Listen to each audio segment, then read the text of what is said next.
Oke, selamat pagi buat anak-anak kami sekalian. Jadi kembali kita berjumpa dalam pembelajaran biologi, di mana kesempatan hari ini kita lanjutkan mempelajari bagaimana sistem pencernaan, ya. Nah, sebelumnya kamu sudah mempelajari bagaimana sistem pencernaan pada manusia. Nah, sekarang giliran pencernaan pada hewan, ya. Oke, tentu hewan ini beraneka ragam, dari hewan tingkat rendah sampai hewan tingkat tinggi. Nah, kalau hewan tingkat tinggi itu sudah kita ambil sampelnya pada manusia, pada kita sendiri, ya. Nah, lantas bagaimana hewan tingkat rendah? Ya, tentu kalau kita bayangkan apa saja hewan tingkat rendah. Nah, mulai dari protozoa, ya, hewan bersel satu. Coba bayangkan bagaimana pencernaan pada protozoa bersel satu. Nah, otomatis pencernaannya sangat sederhana. Artinya tidak ada organ-organ pencernaan. Yang namanya pun hewan bersel satu. Berarti belum ada organ pencernaan. Tapi ada pencernaan, ya. Nah, tahukah kamu pencernaan pada hewan protozoa ternyata memiliki hampir sama sistemnya seperti manusia, ya. Ada mulut, ada, ya, tapi tidak diperankan oleh organ tertentu. Nah, kalau amuba bagaimana mulutnya? Ya udah langsung permukaan tubuhnya itu. Nah, dengan masuknya zat asing atau makanan dari luar ke dalam sel melalui membran sel, lalu terbentuklah vakuola makanan. Nah, di dalam vakuola makanan inilah terjadi pencernaan, ya. Ingat kembali, vakuola makanan itu untuk apa? Pencernaan, ya, pencernaan makanan. Nah, selanjutnya makanan itu akan didistribusikan ke sitoplasma, lalu terjadilah metabolisme, ya. Dan kemudian ampas-ampasnya akan dikeluarkan oleh vakuola tadi ke luar sel melalui membran sel. Dan kemudian ada vakuola kontraktil yang mengatur osmoregulator, mengatur pengeluaran pencernaan zat-zat dalam bentuk cair, ya, mengeluarkan zat sisa dalam bentuk cair, mengatur konsentrasi zat di dalam sel. Makanya ada suatu osmosis, makanya dibilang pengatur osmosis, osmoregulator, ya. Itu untuk hewan tingkat rendah. Oke, nah sekarang kita ulas bagaimana pencernaan pada hewan pemamah biak, ya, pemamah biak. Nah, mungkin kita mau tahu apa arti pemamah biak, ya. Nah, pemamah biak ini ibaratnya seperti dikunyah, ya, mamah, memeh, ya, mamah, ya kan. Nah, biak itu artinya berulang kali, sama seperti perkembangbiakan. Nah, jadi kalau dibilang biak berulang, ya, berarti kalau kita gabungkan pemamah biak berarti mencerna secara berulang-ulang, atau bahasa biologinya adalah ruminansia, ya, atau hewan ruminansia, hewan pemamah biak. Oke, ya, baik. Jadi udah tahu apa itu hewan ruminansia, hewan yang melakukan pencernaan dengan sistem pencernaan berulang-ulang. Oke, baik, kita lanjutkan. Nah, untuk pencernaan hewan pemamah biak ini, supaya lebih memahami bagaimana awal dan akhirnya, kita lihat dulu mulut sebagai pintu masuk makanan, di mana mulut, ya, dilengkapi dengan gigi seri, ya, gigi seri, ya. Nah, ini seperti kapak. Nah, ya. Nah, gunanya menjepit dan memotong makanan, ya, menjepit dulu baru dipotong makanan. Nah, kemudian ada lidah, ya. Lidah adalah mengatur letak makanan, jadi sama seperti manusia, ya. Jadi ada mekanis dan ada secara kimiawi yang diperankan oleh kelenjar ludah. Ada kelenjar ludah ya. Kalau lidah dengan gigi itu masih kategori mekanis ya. Nah, bagaimana dengan gigi yang lainnya? Kalau manusia kan ada gigi susu, ada gigi taring, geraham depan, geraham belakang. Nah, pada ruminansia giginya itu tidak selalu gigi seri ya. Nah, selain gigi seri, dia dilengkapi dengan gigi geraham, baik geraham depan maupun geraham belakang. Artinya lebih mendominasi adalah gigi geraham ya. Kalau gigi seri hanya terdapat di bagian depan, sedangkan di antara gigi seri dan gigi geraham tidak ada gigi taring ya, karena dia bukan pengunyah makanan, dia bukan karnivora, dia bukan pemangsa, dia pemakan rumputan ya.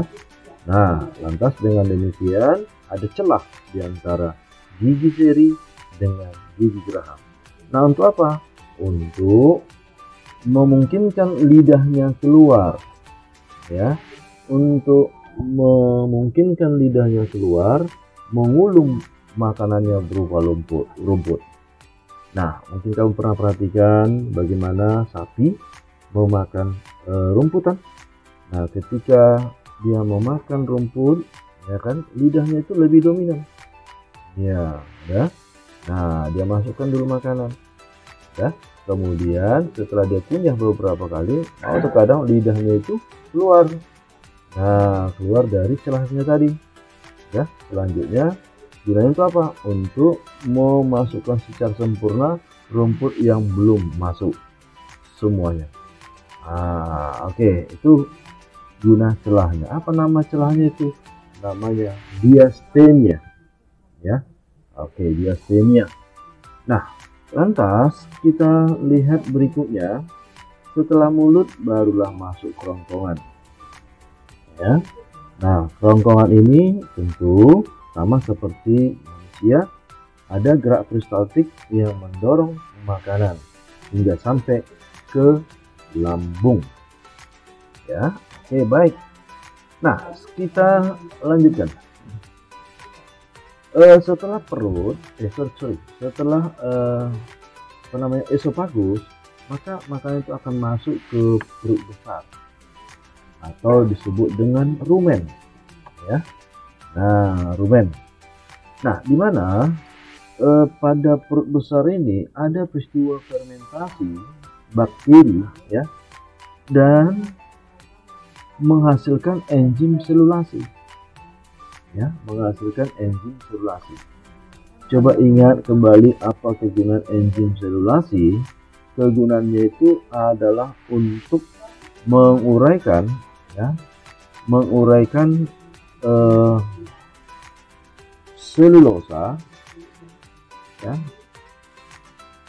Nah, ya, selulosa menjadi glukosa ya, lantas selanjutnya menjadi asam organik dan kemudian karbon dioksida serta metana CH4.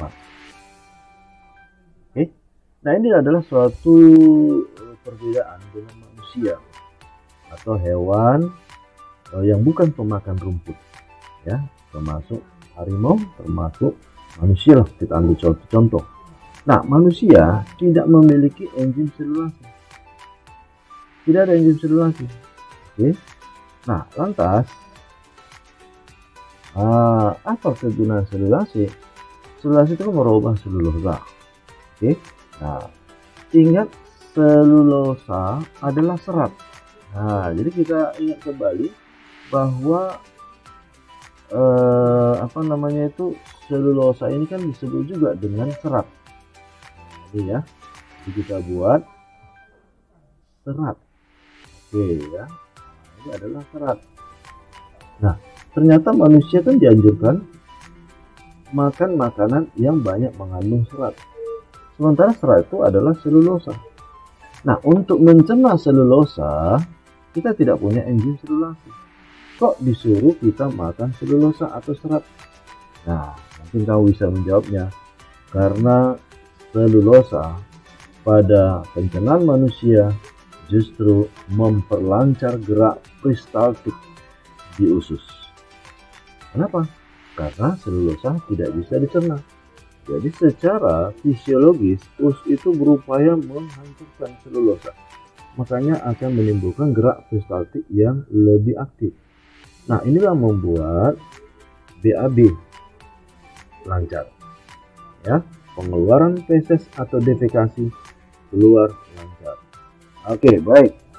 Nah, jadi pada hewan ruminansia akan menghasilkan glukosa, lalu akan menghasilkan asam organik, menghasilkan karbon dioksida. Makanya kalau kamu pernah perhatikan bahwa lembu atau hewan ruminansia, nah sering mengeluarkan gas, ya, mengeluarkan berupa seperti suara, gitu ya. Nah, itu adalah karena ada karbon dioksida yang sifatnya keluar. Oke. Nah, lalu ada metana. CH4 ini adalah metana. Nah, jadi dengan demikian kotoran sapi atau lembu ternyata bisa dimanfaatkan sebagai istilah penghasil gas. Itulah yang disebut dengan biogas. Ya. Jadi seperti yang kita ketahui bahwa gas itu ada istilah gas alam, ya kan? Dalam bentuk cair bila dilakukan suatu perubahan. Nah, tapi ini justru yang menghasilkan gas adalah bio. Makanya ada istilah bio, gas yang dihasilkan oleh makhluk hidup lewat proses apa? Proses fermentasi. Nah, karena mengandung CH4 gitu ya. Oke, jadi kalau ada keinginanmu untuk melakukan suatu penelitian atau membuat suatu praktikum, ya, percobaan sendiri, ya, manual, oke, bisa kamu melakukan pemanfaatan CH4, ya, menjadi biogas. Ya udah, kamu pergi ke kandang sapi, ya, kumpulkan kotorannya, lalu masukkan ke dalam satu tong, lalu upayakan dalam kondisi anaerob, ya, respirasi anaerob. Nah, lantas karena adanya bakteri-bakteri yang berasal dari pencernaan sapi tadi, itu nanti akan menghasilkan gas. Lalu gas itu akan keluar, ya kan? Nah, buatlah suatu salurannya dari tong tadi. Nah, lalu akan bisa kamu manfaatkan biogas sebagai, ya, untuk kepentingan pribadi lah, misalnya di dapur. Ya, oke. Ini seperti itulah untuk biogas, ya, fermentasi bakteri, adanya enzim selulase. Nah, jadi ada suatu istilah mutualisme antara sapi atau hewan ruminansia dengan bakteri tertentu, ya. Oke, kita lanjutkan. Nah, yang berikutnya adalah perut jala, ya, perut jala. Perut jala ini disebut juga retikulum, ya, retikulum. Nah, di mana di dalamnya ada peristiwa fermentasi lanjutan. Jadi bukan hanya di rumen saja. Perut jala ini juga terjadi fermentasi, ya. Nah, lantas terbentuk bubur makanan yang kasar. Itulah yang disebut dengan bolus. Jadi bolus ini adalah makanan yang masih wujud kasar dan biasanya menggumpal, ya, membentuk bulat-bulatan, ya. Nah, selanjutnya dia akan keluar menuju mulut, ya, melalui esofagus, ya, bukan dari dubur, ya, baru dimakannya lagi, bukan, tetapi bolus itu keluar dari esofagus. Nah, kapan itu terjadi? Saat istirahat, ya. Jadi waktu makan, dia makan rumput, nah itu belum terjadi, ya, belum terjadi bolus.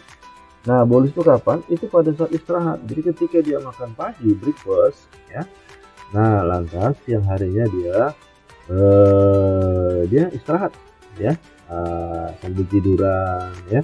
Kemudian dia akan melakukan proses pengeluaran bolus tadi karena makanan sudah membentuk gumpalan.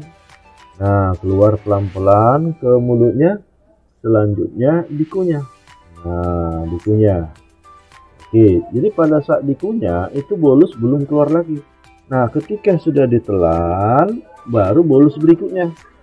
Jadi bukan hanya satu bolus saja, beberapa ya kan, berapa keluar bolus-bolus masuk ke mulutnya, dicerna ya, lalu ditelan baru bolusnya keluar lagi. Nah gitu ya. Oke, nah jadi kan ada suatu pencernaan berulang kan. Nah dimana pencernaan berulang itu ketika ditelan dan keluar lagi masuk ke mulut, dikunyah lagi, itulah istilah pemamah biak ya, mamah biak. Oke, mamah itu adalah kunyah, biak adalah berulang. Oke, baik, jadi sudah memahami ya bagaimana peristiwa fermentasi lalu pengunyah kembali di perut jala. Oke, kita lanjutkan. Nah, sekarang kita lanjutkan. Berikutnya adalah perut kitab. Perut kitab ini disebut dengan omasum ya, omasum ya. Oke, baik. Omasum ya, ada proses pencernaan mekanik. Nah, ya, bukan lagi pencernaan secara kimiawi ya, justru mekanik ya. Nah, kenapa demikian? Nah, jadi perlu kita tambahi ada proses pencernaan mekanik. Nah, ini karena di perut kitab ini rupanya memiliki otot tebal. Nah, ya, kita buat tanda plus berupa otot tebal. Oke, nah, lantas tahu nggak kamu itu bagaimanakah perut kitab? Ya, nah sebenarnya kamu udah kenal ya. Nah, bahkan sering kamu mengkonsumsinya. Loh, apa itu? Bahkan di sate pun itu ada ya. Itulah yang disebut dengan istilah babat. Jadi kalau kamu makan sate babat atau makan rendang babat ya, atau gulai babat, nah itulah yang disebut dengan perut kitab ya. Kenapa disebut dengan perut kitab?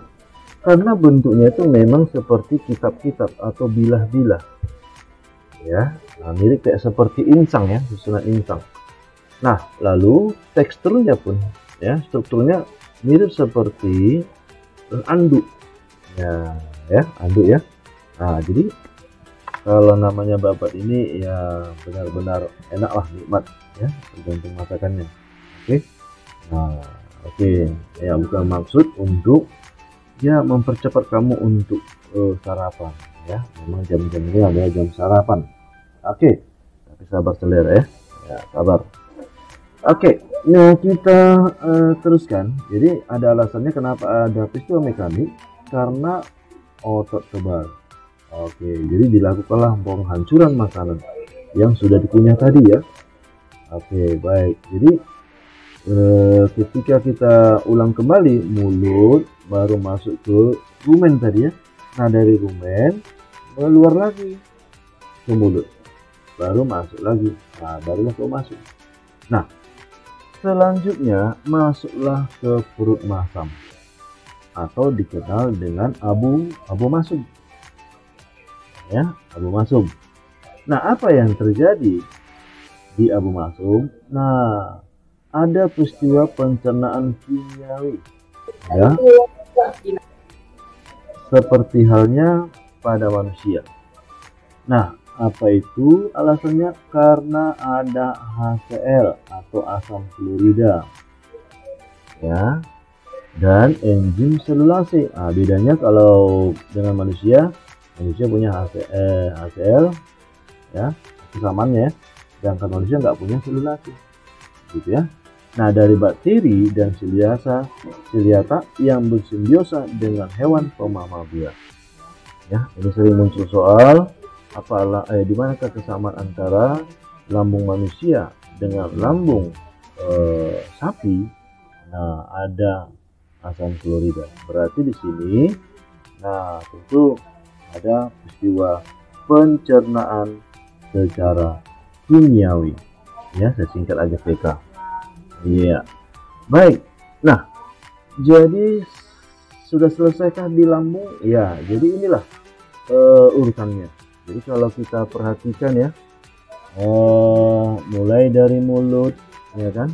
Nah, kita buat aja, kita hapus dulu ini. Nah, mulai dari mulut, nah ini urutannya ya, mulut, nah gitu, baru menuju ke esofagus, ya. Kita buat awalan E aja lah, ya, biar enak mengingatnya.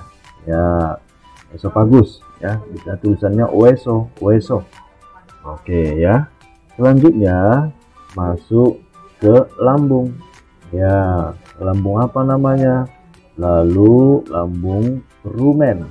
Ya, itulah namanya tadi, perut besar. Ya kan? Nah, lantas setelah sampai ke rumen, nah rupanya terbentuk bolus, ya kan gitu. Baru dia akan menuju ke mulut. Nah, ini menuju ke mulut. Oke, baik. Nah, selanjutnya makanan itu dikunyah kembali. Nah, lantas dia akan menuju kemana? Jelas pasti melewati esofagus. Nah, lantas menuju kemana? Menuju ke, inilah dia, omasum. Iya, oke.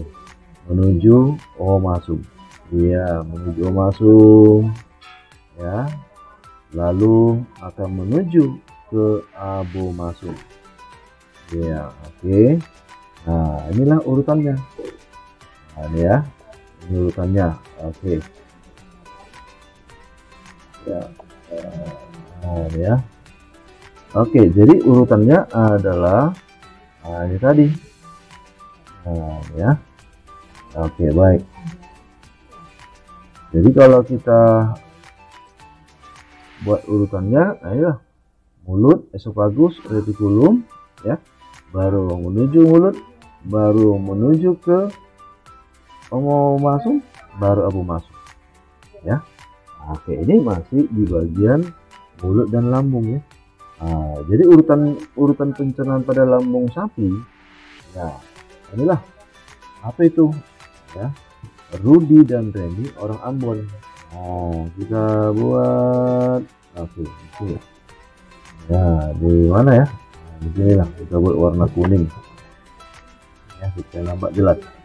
Rudi, Rudi, ya, oke. Rudi dan Reni, ya. Reni, ini urutannya ya. Reni, ternyata dia itu orang Ambon Manisi. Oke, orang Ambon. Oke, nah, lantas apa artinya nih? Ya, mungkin kau udah bisa menerkanya. Rumen, retikulum, omasum, dan abomasum. Inilah urutannya. Oke, jadi nanti kalau ada soal urutan pencernaan pada lambung ruminansia adalah ini: rumen, retikulum, omasum, abomasum. Ya, oke, baik. Jadi sudah lebih paham lagi ya. Oke, kita lanjutkan lagi. Nah, baru masuklah ke usus halus. Kalau usus halus, saya rasa kamu pun sudah bisa memahaminya. Ada pencernaan kimiawi sama seperti pada manusia, lalu ada proses penyerapan, lalu ada usus besar, proses pembusukan makanan, lalu keluar feses ya melalui anus. Oke, nah jadi ya biasa. Jadi yang membedakannya adalah lambungnya. Ya, lambung ya. Oke, baik. Sekarang kita teruskan. Nah, kita hapus. Oke, kita lanjutkan. Nah, ini adalah gambar sapi atau lembu. ya. Oke, juga kita lihat dulu urutannya. Jalur masuknya makanan, ini rumput. Nah, ini warna hijau. Oke, dia akan menuju ke rumen. Iya. Dan dari rumen akan menuju ke retikulum. Nah, ini di sini terbentuk bolusnya, ya. Selanjutnya, nah ini ada warna merah. Warna merah berarti dia keluar. Oke, nah sampai ke mulut ditelannya lagi ikunya. Nah, lalu warna biru, lalu esofagus, baru dia akan menuju ke omasum. Di sini pencernaan mekanik tadi, dan selanjutnya akan menuju ke abomasum. Nah, di sini lambung sebenarnya, dan selanjutnya masuk ke usus halus, dan selanjutnya ke rektum dan anus. Oke, nah seperti itu ya. Oke, jadi untuk lebih menambah wawasan ya, kita lihat dulu video berikut. Grass consumed by an animal is crushed into pulp in the mouth. It is also moistened by saliva and moved to the rumen by peristalsis of the esophagus.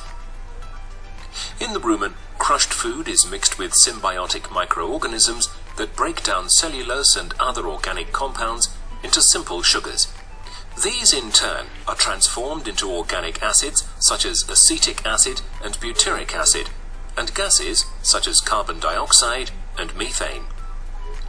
Gases escape through the esophagus and the mouth, belching, while organic acids are absorbed into the blood and used by the cells of the organism as energy and structural materials.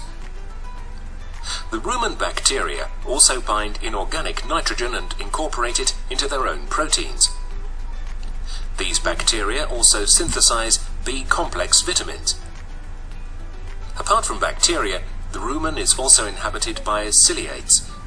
Some of them break down cellulose, while others feed on the rumen bacteria. The cud fermented by microorganisms is moved to the second chamber, the reticulum, where it is further grinded and formed into balls. These are regurgitated by antiperistalsis into the mouth to be chewed again. Thoroughly chewed and swallowed again, the digester is passed by peristalsis to the third chamber, the omasum, where water is absorbed and the digester condensed. From the omasum, the condensed digester passes to the abomasum, the final chamber of the stomach. The abomasum, which is the proper stomach, secretes enzymes to initiate the digestion of proteins released from plant cells, and also proteins of bacteria and ciliates found in the rumen. From the abomasum, the food pulp passes to the duodenum, and then to the small intestine, in which the digestion is completed and its products absorbed. Indigested food enters the large intestine, where water is absorbed and feces formed. These are later eliminated from the body through the rectum. Oke, kita lanjutkan pencernaan pada hewan yang kedua ya. Jadi nggak semua hewan yang kita ulas ya, adalah hewan yang dekat dengan kita ya, atau hampir menyerupai manusia. Oke, nomor 2 adalah pencernaan pada burung ya. Oke, bagaimana pencernaan pada burung? Nah, juga kita urutkan bagaimana organ pencernaannya, yaitu saluran pencernaannya antara lain yaitu mulut ya, sama ya, di mulut. Nah, ternyata adakah giginya? Ayo coba.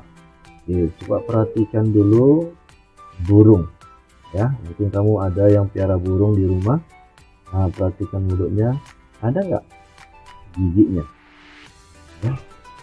Oke, saya yakin kalau kamu penggemar burung atau punya burung di rumah, pasti tahu ya.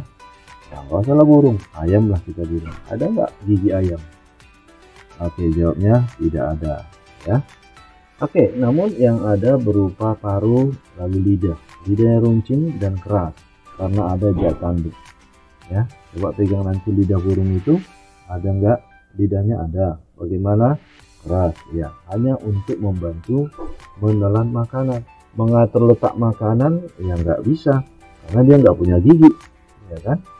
Oke, nah jadi Itu ya yang ada pada mulut burung.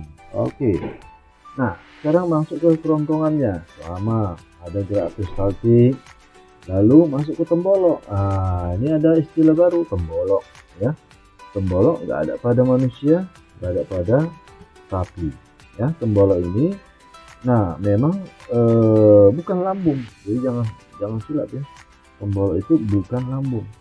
Nah, walaupun dia fungsinya sama seperti lambung, tempat penyimpanan makanan sementara.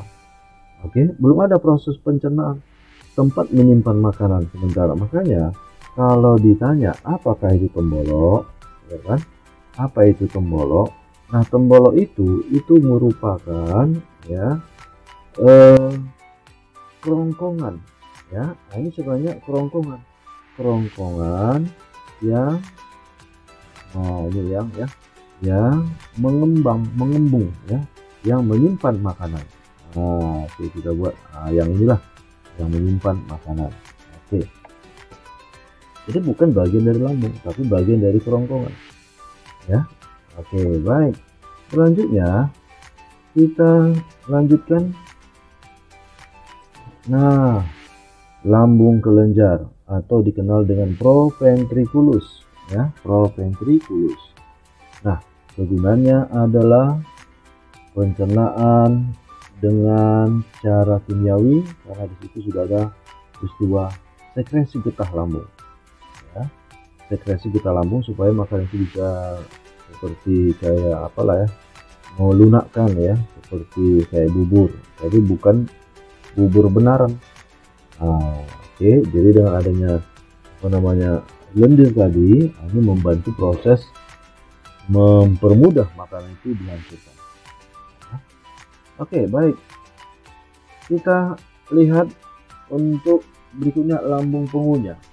Lambung pengunya ini disebut juga dengan empedal atau ventriculus ya, empedal. Oke ya, empedal ya, mungkin kamu sering lihat dengar dia empedal. Nah, dia memiliki otot tebal, lalu ada pasir. Makanya di lambung pengunya ini ada peristiwa pencernaan mekanis ya. Kok bisa ada pasir ya? Nah, jawabnya karena dia makan pasir ya, tapi bukan berarti makan utama. Jadi dia sekali-sekali akan mendapatkan pasir. Lalu setelah sampai ke lambungnya, justru pasir itu mempermudah pencernaan mekanis. Jadi istilahnya ganti giginya deh. Ya. Oke, baik. Kita lihat. Lalu ada usus halus. Ya, jadi pencernaannya itu ya memiliki lambung tidak seperti lambung sapi ya, yang berkelompok-kelompok. Ini enggak. Nah, paling 2 ruang aja, itulah lambung getah tadi ya. Lalu yang kedua lambung pengunyah. Nah, baru setelah itu masuk ke usus halus, sama pencernaan kimiawi lanjutan, lalu masuk ke usus besar menuju rektum ya. Nah, lalu ada kloaka ya. Nah, apa itu kloaka? Mungkin kamu bisa memahaminya. Nah, kloaka itu adalah berupa muara ya. Jadi saya pertegaskan, ini adalah muara. 3 saluran berupa saluran pencernaan mengeluarkan feses ya kan, mengeluarkan feses, berupa saluran ginjal untuk mengeluarkan urin ya. Nah, juga berhubungan dengan saluran kelamin ya, saluran kelamin. Nah, untuk menghasilkan atau bukan menghasilkan ya, untuk mengeluarkan sel kelamin atau gamet. Oke ya. Nah, jadi sudah pas kloaka. Oke ya. Nah, jadi dengan demikian beda dengan anus. Jadi kalau anus itu kan hanya mengeluarkan feses, kalau kloaka sudah muara dia disebut ya. Oke, baik. Jadi sudah mengetahui bagaimana pencernaan pada hewan burung ya. Oke, kita lihat berikutnya. Nah, untuk menambah wawasan kita bagaimana tentang pencernaan pada unggas atau burung. Nah, kita lihat dulu video berikut.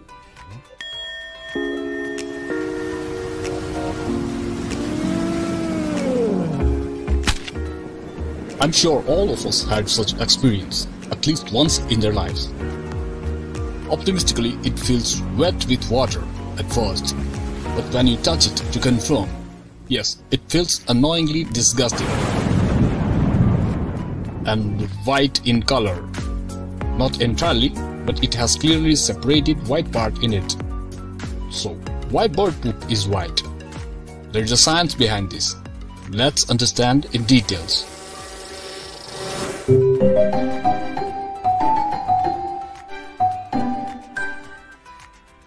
In mammals, there are separated outlets for urine and feces. But in the birds, the system is quite old-fashioned, for a good reason. The evolution of birds happened based on their flying capacity, and different birds has different organ designs as per their food. But apparently, they have similar physiology. Let's choose a shrike. Shrike is carnivorous passerine bird. Almost half of all the bird species relates to passerine type. Flying ability requires faster energy needs, and that's why birds have quick digestive process. Here is the digestive and excretory system of this bird. Birds swallow their food. They don't have teeth to chew. Food passes to esophagus. Esophagus has enlarged part called crop. Here the food gets moistened and then passes towards the first chamber of stomach, known as proventriculus. Here the food starts breaking down by digestive enzymes and acids. Moves further to the muscular chamber, known as gizzard. Food gets grinded here. The process is similar of chewing.